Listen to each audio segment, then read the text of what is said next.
Yeah, I know. And get this. She pulls out her phone, if you can call it that, and it's a bloody Huawei. I mean, who are she, am I right? I dumped her on the spot. Absolute peasant.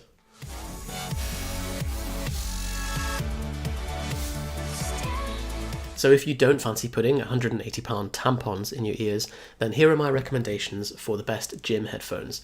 These are the wired option, and there is also a wireless option as well, which I'll cover in a moment. But to be honest, I'm sticking with wired ones for now, and here's why. Some of the recent data that's been coming out on EMFs is pretty alarming. These are electromagnetic frequencies, and they've been shown repeatedly to disrupt monoamine transmission in the brain. This has an effect on disrupting your mood, anxiety, and sleep.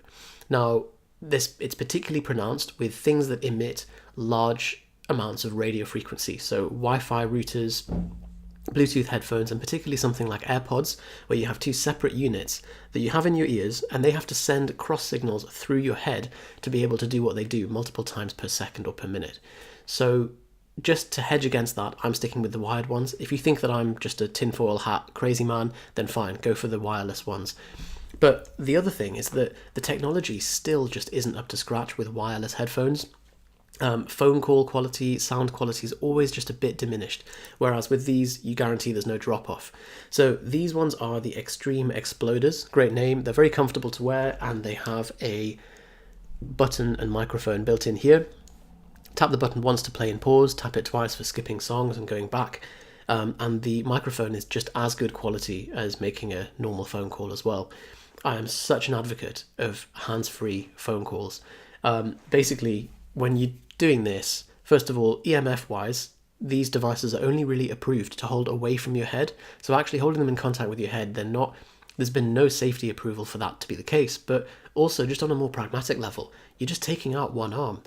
The best life hack that you can ever come up with is having hands-free phone calls. Then you can go and tidy your house, you can wash the dishes or whatever, and the sound quality isn't diminished. And with these, they are pretty good in that they don't pick up much background noise. With previous wired headphones that have a mic that I've used in the past, anytime they scrape against your clothes or you're walking, they just pick up so much more of that sound than your actual voice. But these have been really, really good. So I'm a big fan of the Extreme Exploders. They cost about 15 quid and they've lasted for years. And whenever I have broken a pair in the past, not because of bad build quality, but just out of my clumsiness, I've just gone and bought another set immediately because they are that good. They're just well above any other ones that I've tried, especially for the price. But I'd say they're better than ones that I've spent 70, 80 pounds on.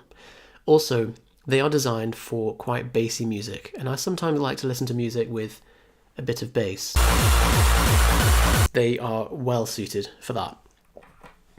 The other option are these. These are the Anker wireless Bluetooth headphones. Very similar setup. They have this button here, up and down volume and play and pause, and the call quality is very good as well. So these are about £15 too. They just go around the back of your neck and they don't look like a tampon. So 100% would recommend either of these pairs. I'm going to put a link in the description below where you can buy either of these headphones. The other benefit of these is that there's slightly less of a Bluetooth burden because they are wired to each other. If you are concerned about EMF or you want to find out more, I'm going to link some studies below where you can make your own conclusion. Right, if you have any questions, let me know in the comments below.